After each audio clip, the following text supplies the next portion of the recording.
శ్రీమాత్రే నమః. Hello friends, ఎలా ఉన్నారు? నేనైతే చాలా బాగున్నాను. మీరందరూ సుఖ సంతోషాలతో, అష్టైశ్వర్యాలతో తులతూగాలని మనస్ఫూర్తిగా అమ్మవారిని వేడుకుంటూ, ఈ రోజుటి మన పరిహారాన్ని తెలుసుకుందాము. జై వారాహి మాత.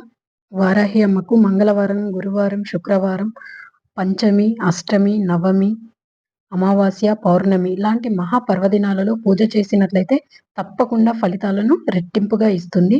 అంతేకాకుండా మనకి ఆపద వచ్చినప్పుడు అమ్మ అని పిలిస్తే పలికేటువంటి దైవం నేనున్నా అంటూ మన పక్కనే ఉండి మనకు ఆపదలను తొలగించేటువంటి ఆ వారాహి అమ్మ మనస్ఫూర్తిగా నమ్ముకున్న వాళ్ళకి ఖచ్చితంగా ఇట్లాంటి కష్టాన్ని దగ్గరికి రానివ్వదు అనటంలో ఎలాంటి సందేహం లేదు.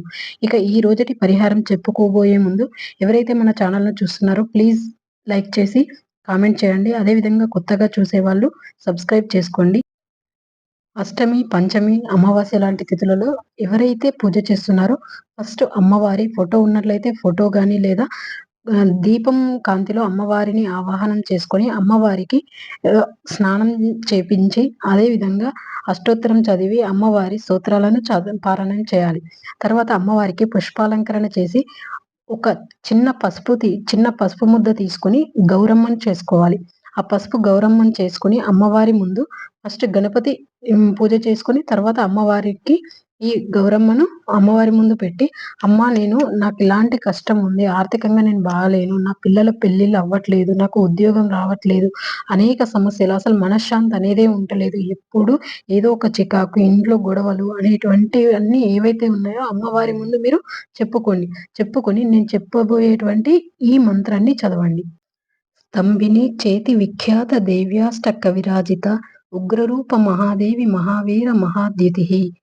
స్తంభిని చేతి విఖ్యాత దేవ్యాష్టక విరాజిత ఉగ్రరూప మహాదేవి మహావీర మహాద్యుతి.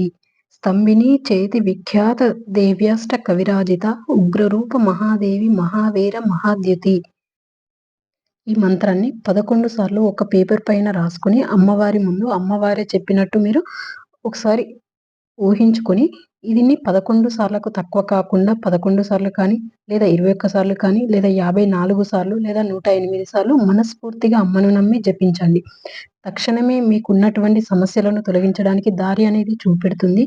అదేవిధంగా అమ్మవారిని ఊహించుకుంటూ ఈ స్తోత్రాన్ని చదవండి.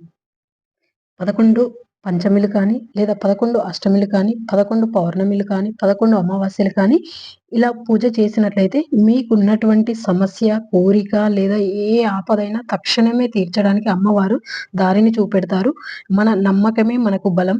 అదేవిధంగా మనం ధర్మబద్ధంగా ఉండి అమ్మవారిని కోరిక కోరాలి. వేరే వాళ్ళకి న్యాయబద్ధంగా లేనటువంటి వాటిని అమ్మవారు ఆగ్రహిస్తారు. కాబట్టి మనకి అవసరం ఉన్నటువంటి వాటిని మాత్రమే మనం కోరుకొని అమ్మవారిని నమ్ముకొని పూజ చేయండి.